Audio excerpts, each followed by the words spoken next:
ترمذی میں حدیث ہے، نبی پاک علیہ السلام نے فرمایا یہ جو ذی الحج کے پہلے 10 دن ہے نا، جتنی اللہ تعالیٰ ان 10 دنوں میں عبادت پسند کرتا ہے کسی اور دن میں نہیں کرتا۔ دیکھیں نا، کچھ لوگ حج پہ چلے گئے، سعادت مل گئی، جن کے نصیب چمکے، اور جو یہاں بھی ہیں انہیں بھی لگایا ہوا ہے قربانیاں خریدو، قربانیاں کرو، اللہ کی راہ میں بانٹو۔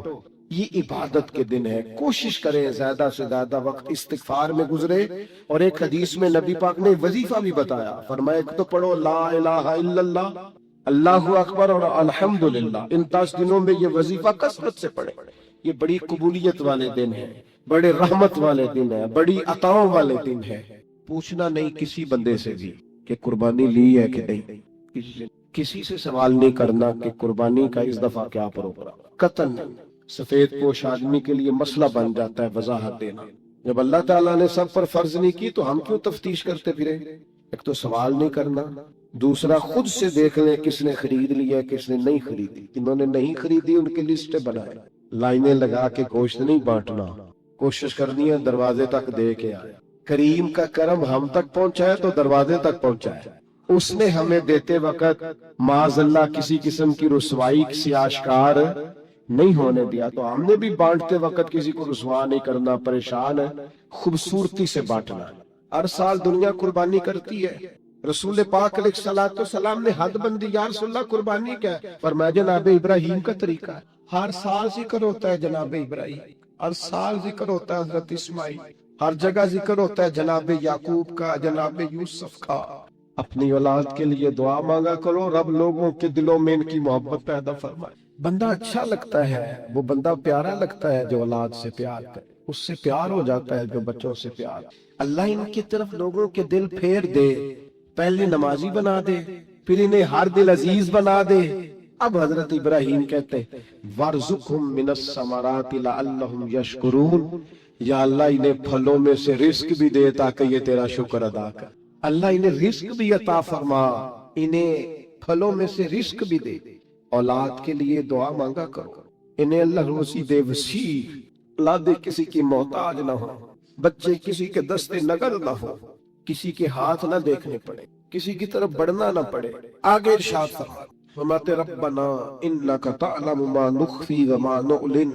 حضرت ابراہیم نے بات ہی کھول دی، فرمایا اے رب تو جو ہم ظاہر کرتے ہیں وہ بھی جانتا ہے، اور جو ہم چھپاتے ہیں وہ بھی جانتا ہے۔ وما یخفی علی اللہ من شیء فی الارض ولا فی السماء، اللہ پر کوئی چیز چھپی ہوئی نہیں، نہ زمینوں میں نہ آسمانوں میں۔ پھر اولاد کے لیے دعا مانگی جا رہی، اس شہر کے لیے بھی دعا مانگی جہاں بچے رہتے، یہاں امن رہے، یہ بھی دعا مانگی کہ یہ نمازی ہو، یہ بھی دعا مانگی حضرت ابراہیم علیہ السلام نے کہ اللہ انہیں رزق دے پھلوں میں سے، یہ بھی دعا مانگی لوگوں کے دل ان کی طرف کر دے، اور پھر کہا تو جانتا ہے ہمارے ظاہر اور باطن کو۔ پھر ارشاد فرمایا کہ میں اب بیچ میں شکر بھی ادا کرتے، کہتے ہیں الحمدللہ الذی وہب لی علی الکبر اسماعیل و اسحاق، کہتے ہیں تمام تعریفیں اس اللہ کے لیے جس نے بڑھاپے میں مجھے اسحاق اور اسماعیل عطا فرمایا۔ بڑھاپے میں اللہ نے اولاد دے دی، ساری تعریفیں اس کے لیے۔ پھر ارشاد فرماتے ہیں ان ربی لسمیع الدعاء، بے شک میرا رب دعاؤں کا سننے والا ہے۔ آگے ارشاد فرماتے ہیں ربی جعلنی مقیم الصلاۃ ومن ذریتی، اے اللہ مجھے بھی نماز قائم کرنے والا بنا دے اور میری اولاد کو بھی نماز قائم کرنے والا بنا۔ کیا ہی مزہ ہے اگر باپ بیٹا ایک صف میں کھڑے ہو کے نماز پڑھے، کیا ہی لطف آئے اگر باپ بیٹا کٹھے احرام باندھ کے طواف کرے، کیا مزہ ہی آ جائے اگر کبھی باپ بیٹا بیٹیاں اہل خانہ سارے کٹھے حضور کی بارگاہ میں حاضر، کیا نرالا انداز۔ مجھے بھی نمازی بنا دے اور میری ربنا وتقبل دعا، یا اللہ ہماری اس دعا کو قبول فرما، اس دعا کو قبول۔ ربنا اغفر لی ولی والدی، پچھلی ساری دعائیں اولاد کی، اب کہا ربنا اغفر لی ولی والدی، اے اللہ مجھے بھی بخش دے اور میرے والدین کو بھی بخش، ان کی بخشش کر دے۔ وللمؤمنین یوم یقوم الحساب، اور جس دن تو حساب لے اس دن تمام مومنوں کی بخشش فرما دے، اللہ سب کو بخش دے حساب والے دن۔ سورۃ شعراء میں آتا ہوں اور یہاں سے 2-3 آیات عرض کر کے اپنی بات سمیٹتا ہوں۔ اللہ تعالیٰ نے اس صورت میں جناب ابراہیم کی اور دعاؤں کا ذکر فرمایا۔ فرمایا حضرت ابراہیم نے دعا مانگی ربی ہب لی حکما والحقنی بالصالحین، اے اللہ مجھے علم و عمل عطا فرما اور مجھے نیک لوگوں سے ملاقات کرا، علم و عمل دے اور جو صالحین ہیں ان سے ملا۔ بڑا خوش نصیب ہوتا ہے وہ شخص جسے علم بھی ملے، عمل بھی ملے اور پھر صالحین کی صحبت بھی ملے، نیک لوگوں کی جسے سنگت نصیب ہو۔ اچھے لوگوں کے پاس، وہ گلی میں کچھ سنگترے بیچ رہا تھا نا، تو درویش اندر بیٹھے تھے تو آواز لگا رہا تھا اچھے سنگترے، اچھے سنگترے، اچھے سنگترے، تو بابا جی کو اندر ہی وجد ہو گیا۔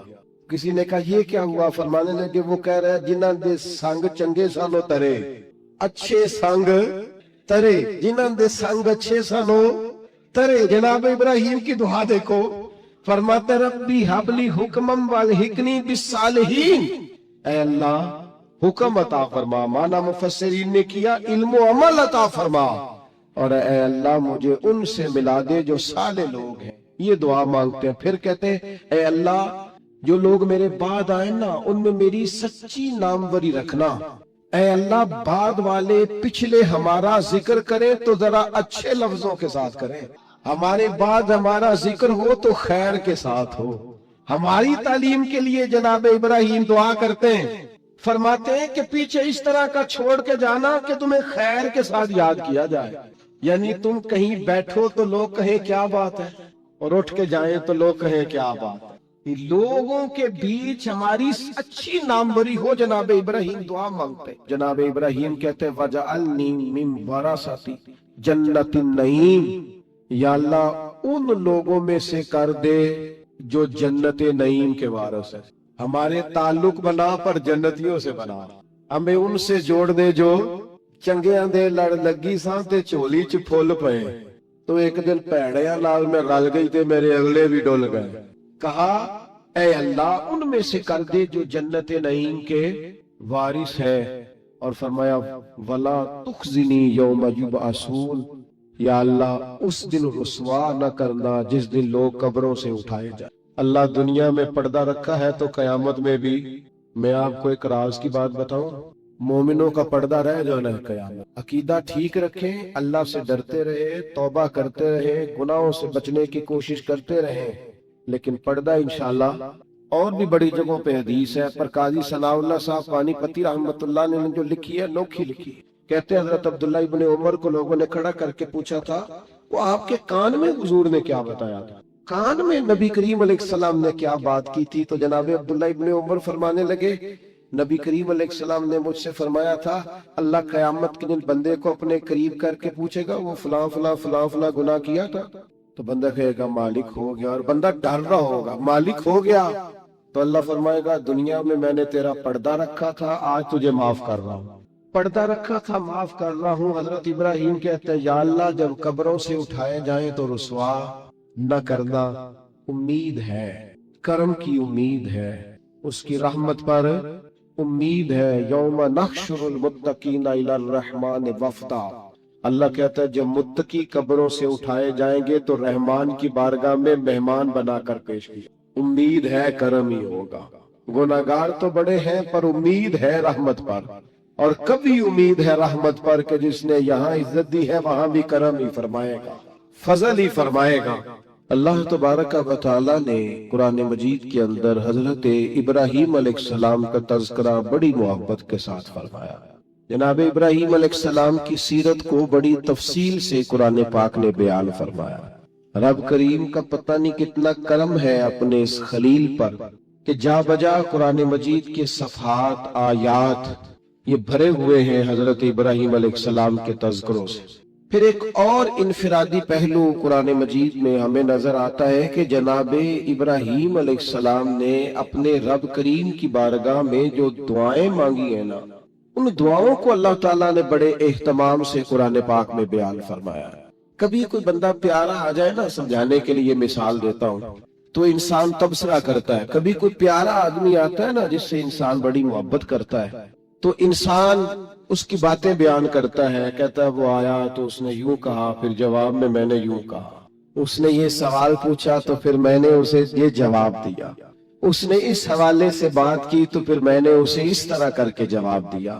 کیا انداز ہے قرآن مجید کا، بلا مثال و بلا تشبیہ۔ رب فرماتا ہے میرے خلیل نے مجھ سے فلاں دعا مانگی، میرے حضور فلاں بات کے لیے فلاں معاملے میں عرض کیا، اس پہلو میں جناب خلیل اللہ علیہ السلام نے میری بارگاہ میں کشکول طلب دراز کیا۔ انداز تو دیکھیے کتنا انوکھا ہے، کتنا نرالا ہے، اور یہ جگہ جگہ پہ قرآن مجید میں حضرت ابراہیم کی دعائیں موجود ہیں۔ پتہ کیا ہے، ہم دعائیں تو مانگتے ہیں پر وہ لذت نہیں لیتے جو ہمیں لینی چاہیے۔ ہم دعا تو مانگتے ہیں پر وہ سرور حاصل نہیں کر پاتے جو ایک بندے کو اپنے رب کی طرف رجوع کرنے میں نصیب ہوتا ہے۔ رسمی سا انداز ہوتا ہے، روٹین کی باتیں ہوتی ہیں، بعض جگہ تو رٹی رٹائی دعائیں ہوتی۔ حضرت خلیل اللہ علیہ السلام جن کو رب کہتا ہے وَاتَّخَذَ اللَّهُ إِبْرَاهِيمَ خَلِيلًا، میں نے انہیں اپنا گہرا دوست بنایا، وہ اپنے رب کے حضور دعائیں مانگتے۔ یہ دعا اتنی انوکھی، اتنی پیاری، کاش آپ اس پر غور کریں کہ یہ دعا مانگنا رب کو اتنا پسند آیا ہے کہ اللہ نے قرآن مجید میں بیان فرما دیا ہے۔ 2-3 مقام قرآن پاک کی عرض کرتا ہوں۔ پہلے دیکھیے سورہ بقرہ ہے، حضرت ابراہیم علیہ السلام اور جناب اسماعیل علیہ السلام خانہ کعبہ کی تعمیر کر رہے ہیں۔ حضرت اسماعیل اینٹیں اٹھا کے لاتے ہیں اور جناب ابراہیم علیہ السلام دیواروں پہ لگا کے دیواروں کو بلند کرتے ہیں۔ او دیکھو مسجدیں بنانے والوں، اللہ کے گھر تعمیر کرنے والوں، ذرا اپنی شان تو دیکھو، ذرا دیکھو تو صحیح تم کس کی سنت کا تتبع کر رہے ہو؟ تم دیکھو تم کس صف میں کھڑے ہو جس صف کی امامت جناب ابراہیم علیہ السلام فرما رہے ہیں۔ حضرت ابراہیم کعبے کی دیواریں اونچی کر رہے ہیں، بیت اللہ شریف کی تعمیر ہو رہی ہے۔ مالک کریم کو وہ بات اتنی اللہ کی بارگاہ میں مقبول ہوئی کہ قرآن میں بیان کیا، فرمایا وَإِذْ يَرْفَعُ إِبْرَاهِيمُ الْقَوَاعِدَ مِنَ الْبَيْتِ وَإِسْمَاعِيلُ، فرمایا جب اٹھاتے تھے نا جناب ابراہیم اور جناب اسماعیل اس گھر کی دیواریں، جب وہ اس کی دیواریں اٹھا رہے تھے، بنیادیں بلند کر رہے تھے، تو پتہ ساتھ کیا کہہ رہے تھے؟ ربنا تقبل منا، ساتھ دعا مانگ رہے تھے، یا اللہ یہ ہم سے قبول فرما لے۔ اللہ ہم نے کوشش کی تیرا گھر بنانے کی، ہم نے جدوجہد کی اس کی بنیادیں، ربنا تقبل منا، اللہ اسے قبول فرما لے۔ اصل قابلیت نہیں ہوتی، اصل تو قبولیت ہوتی ہے۔ دعا فرماؤ قبولیت نصیب، ہم کوئی عمل کریں تو اس کی بارگاہ میں وہ قبول ہو۔ دعا مانگ ربنا تقبل منا، اے اللہ ہم سے قبول فرما، اس لیے کہ انک انت السمیع العلیم، تو سننے والا بھی ہے اور جاننے والا بھی ہے۔ اور پھر اس کے ساتھ اور دعا مانگتے ہیں، پیغمبر ہے، خلیل اللہ ہے، اللہ تبارک و تعالیٰ کے برگزیدہ ہے، ان کی عبادتیں، ریاضتیں، ان کی جد و جہد، ان کی تبلیغ، ان کی کوششیں اللہ کو پسند ہیں، اور وہ اس مقام پر فائز ہے کہ رب کریم نے انہیں اپنا خلیل بنا لیا ہے۔ پھر بھی کہتے ہیں ربنا وجعلنا مسلمین لک، اے ہمارے رب ہمیں اپنی بارگاہ کا فرما بردار رکھنا، ہمیں گردن جھکانے والا بنانا، ہم تیرے حضور جھکے رہے، وَمِن ذُرِّيَّتِنَا أُمَّةً مُسْلِمَةً لَكَ، اور ہماری اولاد میں بھی ایک امت کو اپنی فرما بردار رکھنا، آنے والی نسلیں بھی تیری فرما بردار رہیں۔ دعا کیوں نہیں مانگتی امت یہ کہ یا اللہ ہماری اولادیں بھی تیری فرما بردار؟ ہر وقت ان کے لیے رزق ہی مانگتے ہو، صحت ہی مانگتے ہو، اچھا کاروبار ہی مانگتے ہو۔ یہ دیکھو جناب ابراہیم کیا مانگ رہے، کہتے یا اللہ ہماری اولادوں کو اپنا فرما بردار رکھنا، کہ تیرے نافرمان نہ ہو۔ اتنا مقام ہے، مرتبہ ہے، پھر بھی کہتے ہیں وَأَرِنَا مَنَاسِكَنَا، یا اللہ ہمیں اپنی عبادت کے طریقے سکھا۔ اے اللہ بھیج دے ہم میں سے اپنا عظمت والا رسول، یا اللہ نبی کریم صلی اللہ علیہ وسلم جو تیرے آخری رسول ہیں انہیں بھی انہی میں سے بھیجنا، یعنی میری اولاد میں سے کرنا آخری نبی کو۔ خود رسول کریم نے فرمایا ہے، حضور فرماتے ہیں میں اپنی ماں کا وہ خواب ہوں جو میری پیدائش کے وقت انہوں نے دیکھا تھا، اور شام کے محلات روشن ہو گئے۔ حضور فرمانے لگے میں جناب عیسیٰ کی بشارت ہوں، اور میں جناب ابراہیم کی دعا ہوں، میں دعا ہوں جناب ابراہیم کی، دعا بن کے آیا ہوں حضرت خلیل اللہ، میں وہ ہوں جن کے لیے جناب خلیل نے دعا ربنا وابعث فیہم رسولا۔ ہمارے استاد فرمایا کرتے تھے کعبہ بنا کے جناب ابراہیم کا یہ دعا کرنا معنی کیا ہے؟ مالک میں نے بنا دیا ہے، اسے آباد کرنے والا رسول بھی عطا فرما۔ تڑپے گی محبوب کی امت بیت اللہ دیکھنے کو، دعائیں مانگے گی،